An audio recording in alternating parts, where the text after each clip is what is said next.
You know exactly what you need to do, but something invisible keeps blocking your path. Days turn into weeks, weeks into months, and that life-changing goal remains a distant phantom. While others forge ahead, you stay trapped in an endless cycle of preparation without action. What you don't realize is that it's not lack of knowledge, resources, or luck holding you back. It's something far deeper, mental prison so familiar you can't even see it anymore. In the next few minutes, I'll show you how to unlock the power that already exists within you, systematically sabotaged by patterns you don't even notice. This isn't just another empty promise. It's an awakening that separates those who merely dream from those who truly achieve. Because if you don't break this pattern now, you'll continue watching your true potential slip through your fingers as life passes by. Your mind is the most powerful force in your universe, yet you've unknowingly turned it into your greatest limitation. Every day, you wake up with the same thoughts, the same doubts, and the same invisible chains that have been holding you captive for years. These aren't physical restraints, they're mental constructs, so deeply embedded in your psyche that you've accepted them as reality. Napoleon Hill, after studying 500 of the world's most successful individuals for over 20 years, discovered that this mental prison is the primary difference between extraordinary achievement and mediocrity. What you might not realize is that your current circumstances, your bank account, your relationships, your health, your career, all physical manifestations of thoughts you've consistently held in your mind. Hill called this the law of cosmic habit force, the principle that thoughts, when combined with emotion and persistence, crystallize into physical reality. The wealthy executive, the successful entrepreneur, the fulfilled artist, none of them were born with special privileges that you lack. They simply mastered the art of directing their thoughts with laser-like precision toward their deepest desires. Look around at your life right now. Every aspect of it began as a thought in someone's mind. The chair you're sitting on, the device you're reading this on, the building sheltering you all were once mere thoughts before becoming reality. And yet, when it comes to your own deepest aspirations, you've convinced yourself that this same universal principle somehow doesn't apply to you. That your dreams are different, too big, too ambitious. Too late, the moment of truth has arrived. You can continue reading these words as just another interesting piece of content, soon to be forgotten. Or you can let them penetrate deeply into your soul, marking the exact instant you decided never to be hostage to your own limitations again. The difference between these two choices isn't just what you'll do in the next few minutes, but who you'll become in the coming years. What will it be? Without a burning purpose, your mind will forever wander in the darkness of indecision. Napoleon Hill's first and perhaps most fundamental principle is that all achievement begins with a definiteness of purpose. Clear, specific goal, backed by a burning desire to bring it into reality. This isn't a vague wish or a fleeting, wouldn't it be nice thought. It's a precise target, locked in your mind with such clarity that you can see, feel, taste, and touch it before it exists physically. Most people drift through life without this clarity. They work jobs they tolerate, maintain relationships that don't fulfill them, and pursue goals set by others. They're like ships without rudders, blown about by the winds of circumstance. Is it any wonder they never reach a destination of their own choosing? The moment Hill discovered that 98% of people have no definite purpose was the moment he understood why so few achieve remarkable success. Consider Henry Ford, who fixed in his mind the goal of producing an affordable automobile for the masses. When engineers told him his desired V8 engine was impossible to build, he didn't waver or compromise. Instead, he instructed them, produce it anyway. 6 months later, The impossible engine existed. Ford's definite purpose was so clear, so unmovable, that reality itself had no choice but to conform to his vision. Now turn the mirror on yourself. What is your definite purpose? Not what your parents want, not what society expects, not what seems reasonable or practical, but what burns inside you with such intensity that you would pursue it, even if you were guaranteed to fail repeatedly before succeeding. If you can't answer this question with immediate clarity, you've identified the first link in your chain of limitations. The crossroads stands before you now. Will you continue living by default, letting external circumstances determine your direction, or will you take the first step toward freedom by defining with absolute clarity what you truly want? The power of that choice, the power to determine your own destination, is the first freedom you must claim. What will you decide in this moment? Your environment isn't just influencing you, it's creating you. Napoleon Hill's extensive research revealed a striking pattern. No great achievement occurs in isolation. Every person who rises to extraordinary success does so through the power of the mastermind, the harmonious coordination of knowledge, energy, and planning between two or more people. Hill discovered that when minds come together in a spirit of perfect harmony toward a shared purpose, they create a third mind, a mastermind that accesses wisdom beyond what any individual could reach alone.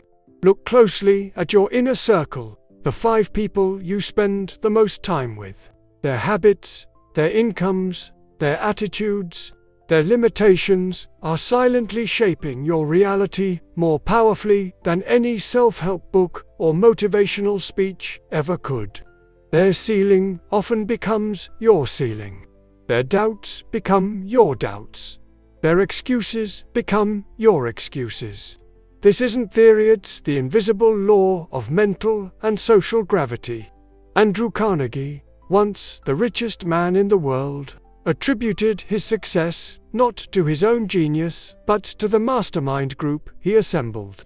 No two minds ever come together without thereby creating a third, invisible, intangible force, which may be likened to a third mind.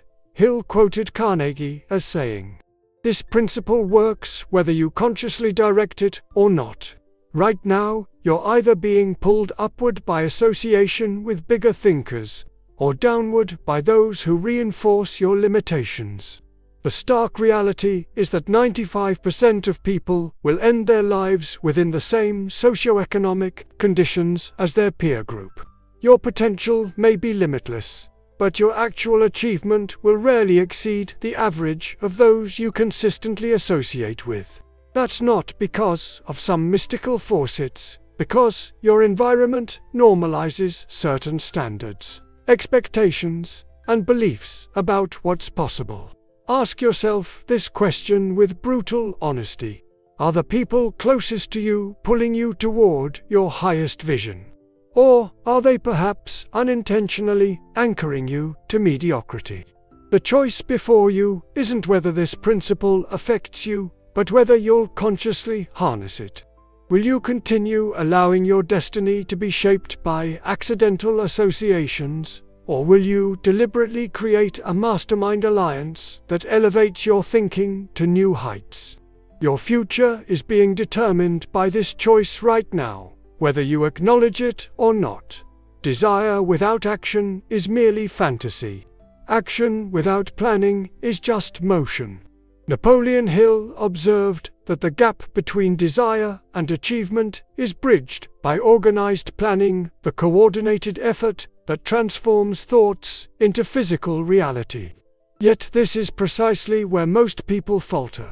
They have momentary inspiration but lack the sustained, organized effort required to materialize their goals. They mistake activity for achievement, confuse motion with progress, and wonder why their circumstances never fundamentally change. The principle is straightforward but ruthlessly demanding. Define your goal with absolute precision. Determine exactly what you'll give in return for its achievement. Establish a definite timeline. Create a concrete plan. Write it all down, and then this is crucial: take immediate action, not tomorrow. Not when you feel ready. Not when circumstances are perfect. Now, today, this very moment. Thomas Edison's journey exemplifies this principle perfectly. His goal of creating a practical electric light wasn't achieved through random efforts or waiting for inspiration. He organized a systematic plan to test over 10,000 possible materials for the filament. Each failure wasn't a setback, was a planned step toward success, eliminating what didn't work.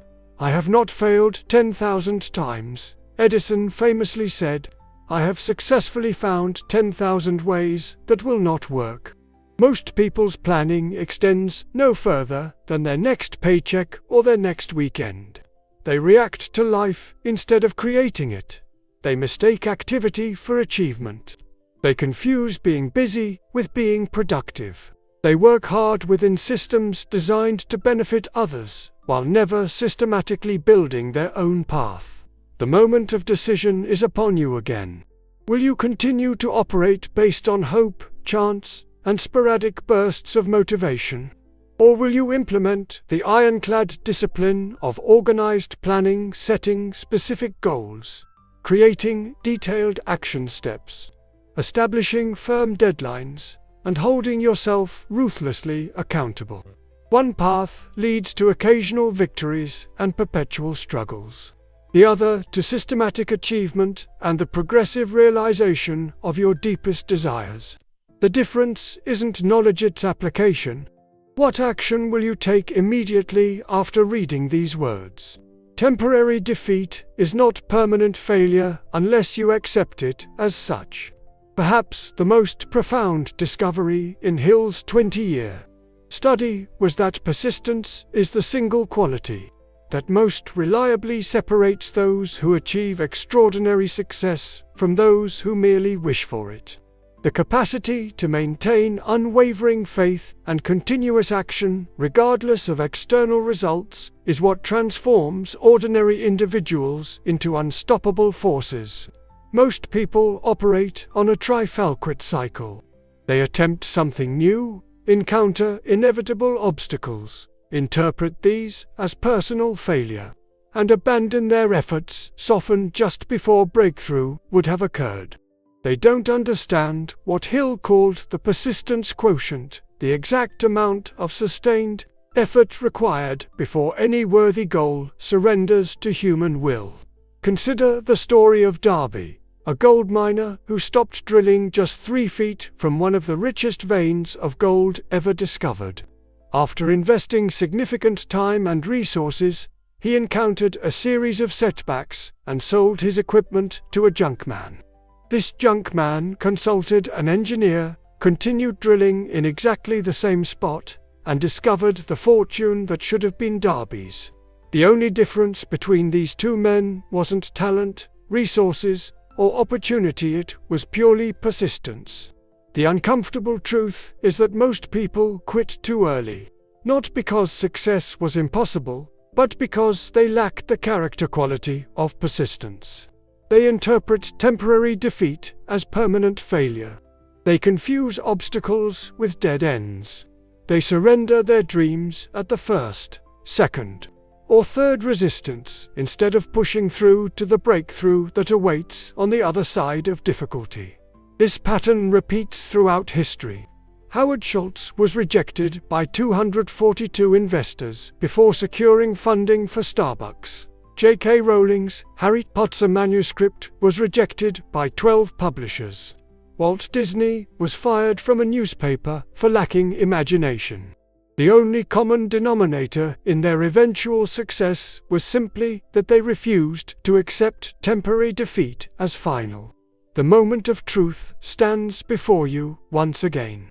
When obstacles inevitably appear on your path, as they must for any goal worth pursuing, will you interpret them as signs to quit or as necessary tests of your resolve? Will you be like the miner who quits 3 feet from gold, or will you be the one who persists until breakthrough occurs?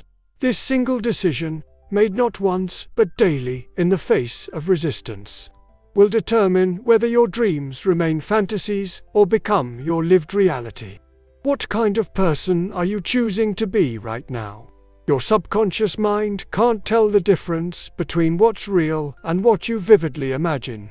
Napoleon Hill's research revealed that the subconscious mind, that vast, unseen part of your mental capacity, accepts and acts upon any instructions given to it through the 5 senses and emotionalized thoughts. This principle, which he called autosuggestion, is perhaps the most powerful yet least understood of all his teachings. It's the method by which you can deliberately program your subconscious to work day and night toward your objectives, even while you sleep. The average person's mind is filled with random, conflicting, and predominantly negative thoughts. They wonder why they can't achieve their goals, while simultaneously bombarding their subconscious with doubts, fears, and limiting beliefs. It's like planting weeds and expecting orchids. Your subconscious doesn't judge or question. It simply accepts what you repeatedly feed it and works tirelessly to bring those dominant thoughts into physical reality. Hill's protege, W. Clement Stone, applied this principle by developing the habit of saying, "I feel happy, I feel healthy, I feel terrific," immediately upon waking each morning. Despite initial skepticism, he discovered that consistent repetition of these phrases with genuine emotion eventually reprogrammed his subconscious expectations and transformed his experience of life. The words became self-fulfilling prophecies through the power of autosuggestion. Most people unintentionally program failure and mediocrity through negative self-talk. "I'm not good with money, I always mess up relationships, I'll never lose weight, that's just my luck." Each statement is a direct command to your subconscious, which then works ceaselessly to prove you right.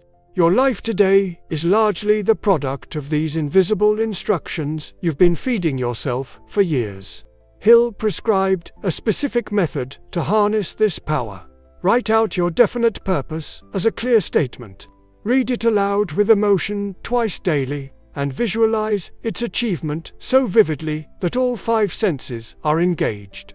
This isn't wishful thinking or magic, it's the deliberate programming of your mental computer with the precise outcomes you seek to achieve. The choice confronting you is whether you'll continue allowing random thoughts and external influences to program your subconscious by default, or whether you'll take control of this process and deliberately feed your mind the exact instructions that will create your desired reality.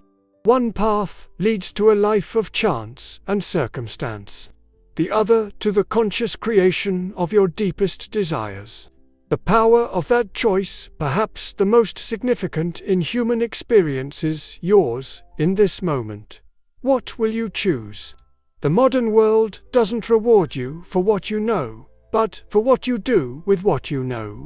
In his interviews with hundreds of the world's most successful individuals, Napoleon Hill made a startling discovery. General education and intelligence had little correlation with financial success or personal achievement. What mattered far more was specialized knowledge, applied with specific purpose, through organized plans and persistent action. This flies in the face of conventional wisdom, which suggests that general education is the pathway to success. While education is valuable, Hill observed that knowledge is only potential power. It becomes power only when, and if, it is organized into definite plans of action. The world is filled with highly educated, intelligent people who struggle financially, while those with specialized knowledge in specific areas often thrive. Henry Ford exemplified this principle perfectly. When questioned during a libel lawsuit about his lack of general education, Ford famously responded that he could press a button on his desk and summon men who could answer any question about subjects he didn't know. His specialized knowledge wasn't in general information, but in organizing human intelligence and applying it towards specific outcomes. This approach made him one of the richest men in the world, despite minimal formal education. The uncomfortable truth is that most people spend years acquiring knowledge they never use, while failing to develop the specific expertise that would transform their finances and circumstances. They collect information without application. They confuse learning with earning. They mistake knowledge for achievement. In today's information age, general knowledge is abundantly available and therefore increasingly worthless in the marketplace. What commands premium rewards is specialized knowledge that solves specific problems. The janitor who knows exactly how to remove a particular industrial stain can earn more in an hour than the philosophy PhD who can't translate his knowledge into valuable service. The question that now confronts you is direct and uncompromising. What specialized knowledge do you possess that others would gladly pay for? If you can't immediately identify your area of valuable expertise, you've discovered another link in your chain of limitation. Will you continue pursuing random knowledge that feels good to acquire but creates little value? Or will you deliberately develop specialized expertise in areas where demand exists and rewards are substantial?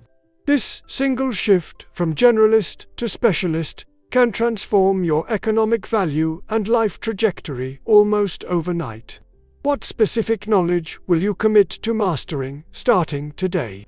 Everything created by human hands first existed in human imagination. Napoleon Hill identified two distinct forms of imagination: synthetic and creative. Synthetic imagination rearranges existing ideas into new combinations, like creating a new recipe from known ingredients. Creative imagination connects with infinite intelligence to receive entirely new ideas, the flash of insight that solves an unsolvable problem or creates something previously unimagined. Most people vastly underutilize both forms. They've been conditioned to believe that imagination is childish, impractical, or unrealistic. Yet Hill discovered that every fortune, invention, and human achievement began in this mental workshop before manifesting physically. The airplane, the telephone, the automobile all existed first as pure imagination before becoming reality. Edwin C. Barnes demonstrated this principle when, as a penniless drifter, he imagined himself as Thomas Edison's business partner. Most would call this delusional.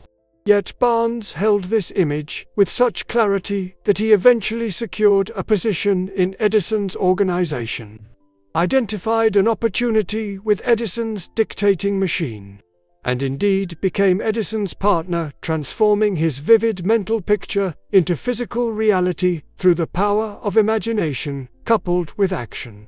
The tragedy of modern life is that most people use their imagination primarily to visualize worst-case scenarios and potential failures. They vividly imagine what could go wrong, why they might be rejected, how they could lose money, or why success is impossible for them. They use this divine faculty, the same power that conceived the skyscraper and the smartphone, to construct elaborate mental justifications for mediocrity and inaction. Your imagination is either your greatest ally or your worst enemy. It either pulls you toward your highest vision or pushes you deeper into your existing limitations. There is no neutral ground. Every thought you hold, especially those charged with emotion and repeatedly entertained, is a blueprint being transmitted to your subconscious mind for eventual manifestation. The critical choice before you is whether you'll continue using this unfathomable creative power haphazardly, allowing it to reflect your fears and doubts, or whether you'll harness it deliberately to construct the exact life you desire.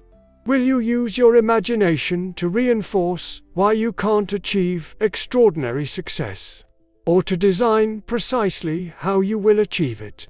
This single decision about how you employ the workshop of your mind determines whether you'll live by design or by default. What vision are you choosing to hold right now? The difference between average and exceptional is often what you do with your most powerful natural energy. One of Napoleon Hill's most controversial yet profound discoveries was that highly successful individuals had learned to harness and redirect their sexual energy toward creative achievement. This isn't about suppression or denial, but about channeling this powerful creative force beyond mere physical expression into mental and spiritual creativity as well. Hill noted that the most influential figures in history, from inventors to artists to business titans, were individuals of strong sexual nature who had learned to transmute this energy toward their definite purpose. This transmutation doesn't eliminate sexual expression, but elevates it. From purely physical gratification to a creative force that energizes all aspects of achievement. The average person dissipates this energy entirely through physical channels or allows it to become dormant through neglect.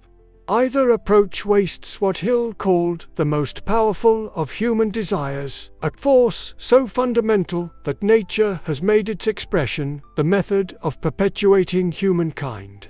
When properly channeled, this same energy can perpetuate ideas, art, businesses, and achievements that outlast the individual. Consider the creative output of geniuses like Leonardo da Vinci or Nikola Tesla, both known for directing their sexual energy toward intellectual and creative pursuits rather than purely physical expression.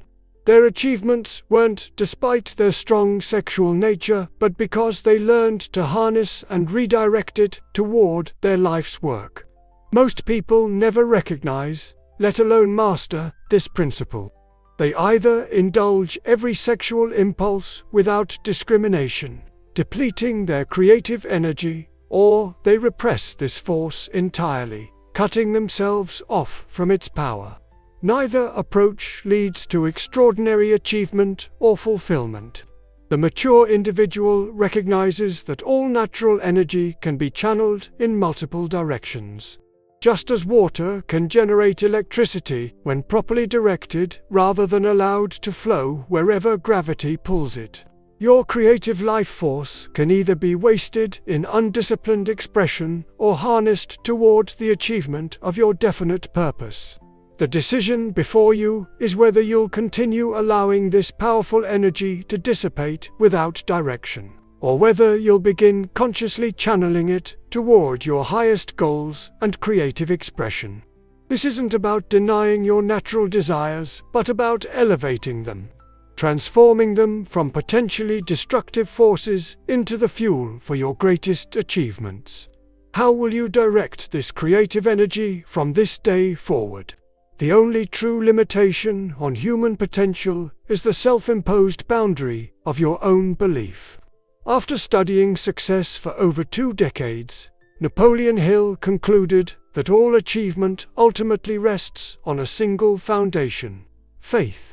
Not blind faith or religious dogma, but the absolute, unwavering belief in your ability to achieve your desires.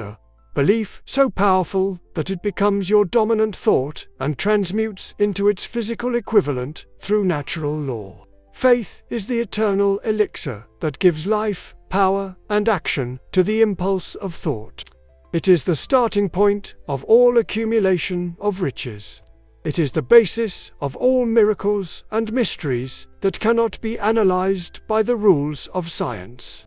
And it is the only antidote to failure.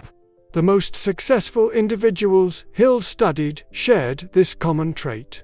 They believed so completely in their vision that they acted as if success was inevitable, even when all external evidence suggested otherwise. This wasn't delusion, it was the practical application of the principle that belief precedes and enables achievement. Consider Helen Keller, born blind and deaf, who nonetheless became one of the most influential women of her time. Or Ludwig van Beethoven, who composed his greatest symphonies after becoming completely deaf. Their achievements weren't simply inspiring stories of overcoming obstacles. They were demonstrations of the supreme power of absolute faith in possibility, despite seemingly insurmountable limitations. The tragedy is that most people operate with faith in their limitations rather than faith in their potential. They believe more strongly in what they can't do than in what they can.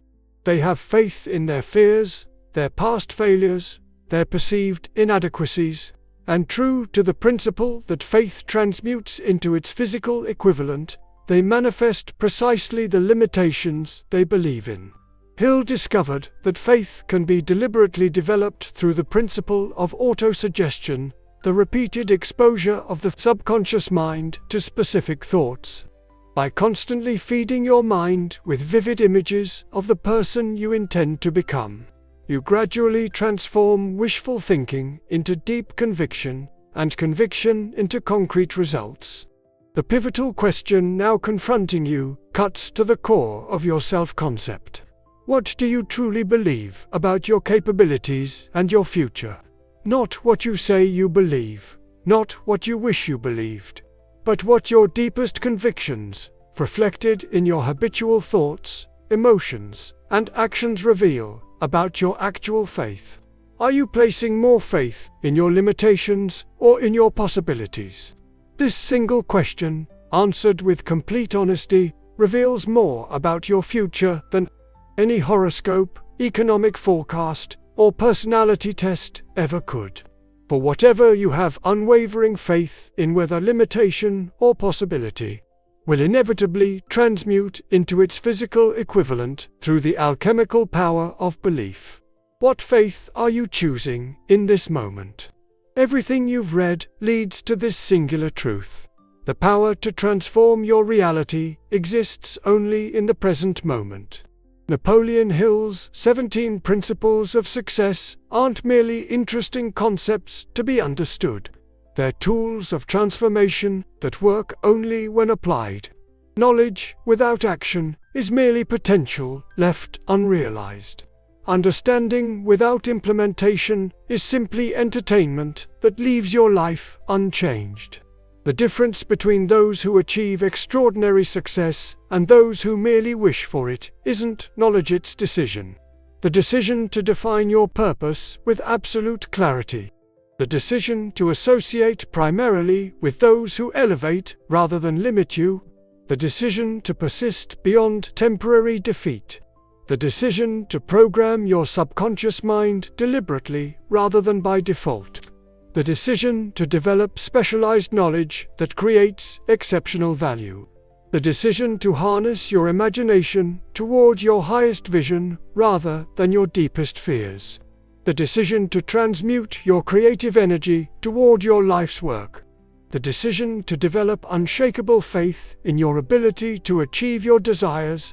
These decisions exist only in the present moment, not in some imagined future when conditions are perfect. When you feel more confident, when you have more resources or fewer obligations.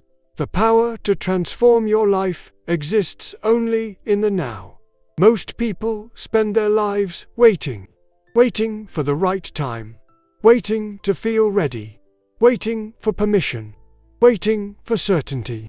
What they fail to understand is that achievement never waits for them, awaits only their decision. And that decision can only be made in the present moment. Look again at your life as it exists today. Every circumstance you currently experience, from your financial situation to your relationships, to your health, to your career, is the precise mathematical result of the decisions you've made until now. Not your intentions, not your knowledge, not your potential. Your decisions. If you want different results, you must make different decisions. Not tomorrow, not next week, not when you finish reading. Now, this instant, this breath, the moment of power has arrived. You stand at the intersection of who you've been and who you're capable of becoming. Everything you've read either becomes a turning point in your life's trajectory or merely another mental entertainment soon forgotten. The difference isn't in the words you've consumed, but in the decision you make in this precise moment. Will you continue drifting with the currents of circumstance, or will you seize the helm of your destiny with both hands? Will you remain a passive spectator of your life, or will you become its conscious creator? Will you choose comfort over growth, security over possibility, the known over the extraordinary? The decision is yours alone, and it exists only in this moment. Choose